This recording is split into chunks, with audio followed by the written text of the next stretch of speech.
party list system nasa saligang batas.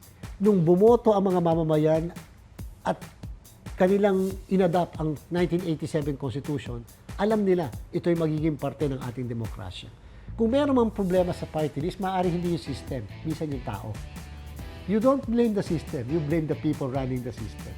So anong dapat dyan? Baguhin natin ang batas na nagpapatupad ng party list law. Hindi yung saligang batas, yung Republic Act 7941. Madami na kasing, ang tagal na po yan, magta-25 taon na yung party list law natin. Wala pa man lang nagbabago kahit isang word, kahit isang sentence. So dapat siguro binabago.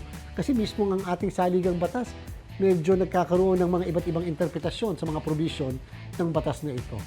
We still have to trust the system. We still have to trust the party list system.